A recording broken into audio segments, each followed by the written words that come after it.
Now, stateless socialism is contrasted from the preceding forms of state socialism, obviously insofar as it contains within its framework no possible room for the idea of a state, or no dictatorship of the proletariat. There will be no process of transformation, of moving from a bourgeois dictatorship to a proletarian dictatorship to ultimately a classless society without a state and without any form of dictatorship. The more explicitly anarchist modes of thought, which again are still communist, but they hold out a completely distinct means of attaining a stateless society and a classless society. And under this conception, it is absurd to attempt to procure a classless and stateless form of civilization by imbuing a state with more power than it had ever had before. Again, now this critique depends upon which form of state socialism you would be critiquing. If it's Leninism, in my opinion, then you would be justified. If it's council communism, I'd say I'm still interested in entertaining those sort of arguments, but I'd argue it's not necessarily predetermined to fail at that point, or to descend into a true bureaucratic state capitalist monopoly on production and government power. But a few theories of stateless socialism, which are rather prominent in leftist thought, include anarchist communism, which was spearheaded by Peter Kropotkin, collectivist anarchism, which was the brainchild of Mikhail Bakunin, and a slightly more distinct form of social anarchism, which I would argue is still very much socialist in nature, but with slightly less of an emphasis on collectivization. And this would be mutualism, spearheaded by Don. With anarchist communism, we have the notion of obviously abolishing the state, as we do in all of these systems of thought. That the proper path to communism is not through imbuing the state with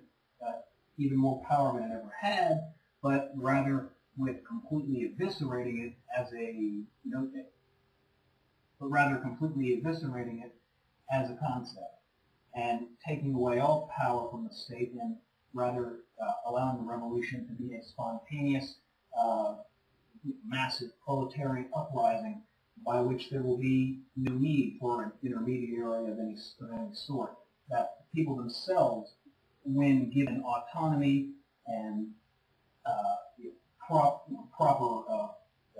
essentially, so long as they have a proper understanding of class consciousness, will be more than capable of conducting the business of the state without the necessary intermediary of the state itself, because under anarchist, leftist anarchist notions, the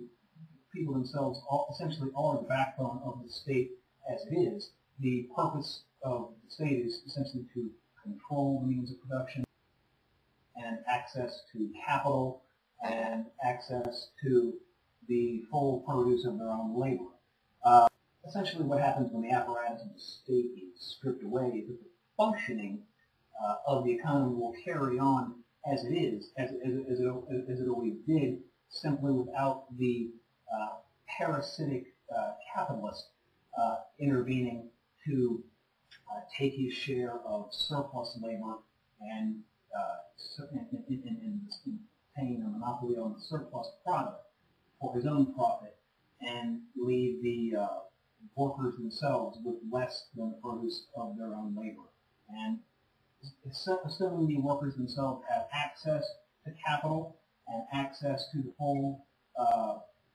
benefits of the surplus product, they will be essentially capable, indeed more than capable, of continuing production rates and indeed increasing them as they will be producing on their own terms, and seeing as how they will be receiving the full produce of their own efforts, they will be more inclined to produce more thoroughly and more abundantly. So basically, the leftist anarchist point of view stems from the idea that we have no need of another state to take over in between our switch from class to classless, and that would only prolong and indeed intensify a class-based relationship, and that once the people is sufficiently prepared, it will take power of its own free will. In the current, in Kropotkin's scheme, essentially what would occur, and of course all of these schemes have in common is that it will be a direct interface of producer to consumer. The interaction, there will be no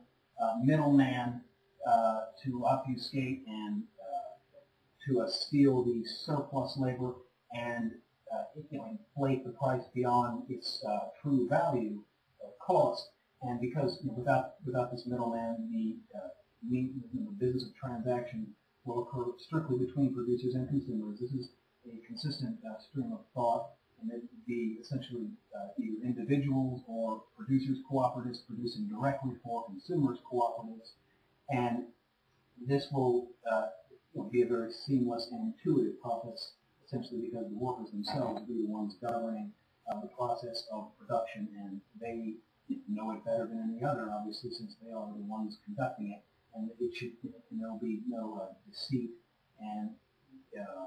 they will be produced for use value explicitly for another party, and it will essentially be a very intuitive process for all involved.